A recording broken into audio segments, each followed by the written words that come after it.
Welcome to Just Talking with Rick. I'm Rick Wilson, the owner of the Wilson Practical Defense website and currently the Senior Curriculum Advisor at KPC Self-Defense in Edmonton.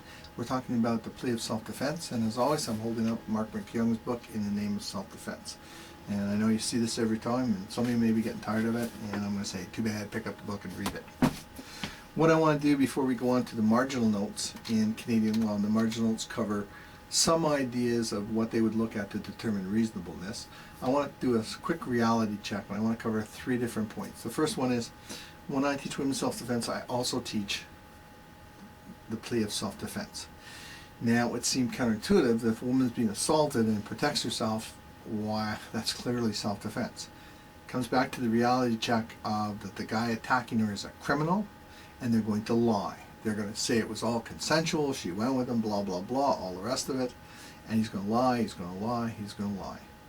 And a woman has to also know that when they protect themselves, as they should from a criminal, they have to articulate why it was self-defense and make it clear that way. Second, 2 things with your training.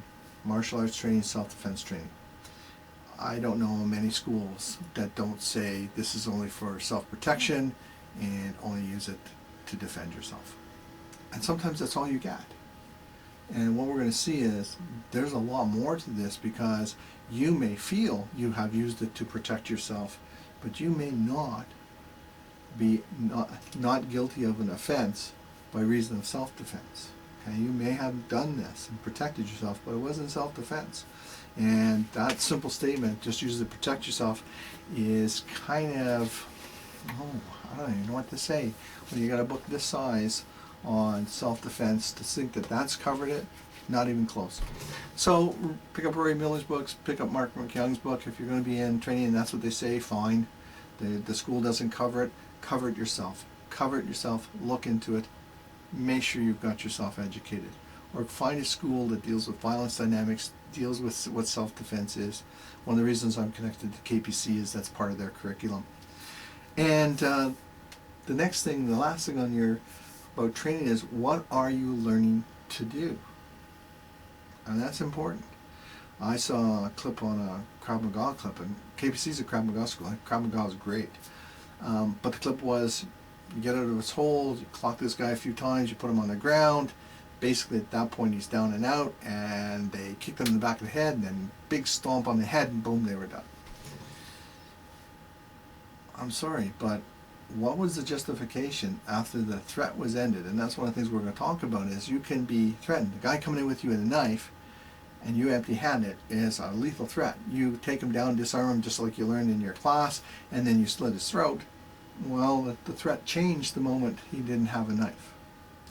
So if your school is teaching you to finish people when the threat is finished, you have to take a step back and say, okay, thanks, you've taught me to protect myself in the encounter, but not in the aftermath. Because in the aftermath, you're going to be held accountable for what you did in the encounter. And if that threat was finished and you stomped on their head, and in some states, kicking a downed opponent with a shod foot is considered attack with a deadly weapon, you're going to have to articulate why you felt that kick was justified. Why did you stomp that guy's head into a concrete curb? You're going to have to justify that. So be very cautious about what your style is teaching you. And be careful what you train. Because if what you train comes out in the encounter, and before you know it, you've gone past the point of what is legally considered self-defense, you're going to be held accountable for that. And it won't be self-defense.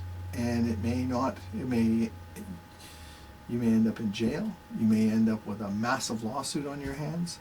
So for training, if your school does not cover with the legalities and how to keep yourself on the right side of self-defense and just as use it to protect yourself, not a problem. I'm not saying don't train at the school. I'm saying educate yourself. I prefer you find a school that covers violence dynamics and covers self-defense. And then take a look at what exactly you're training. If you're training some kind of traditional art, that you was used in the battlefield, and these actions are part of it, then you really have to keep in mind that that's what you're doing, and careful what you bring into your operant conditioning that may come out in actual encounter. So when you're looking at self-defense, you have to keep the realities in mind. I'm Rick Wilson. Thank you very much.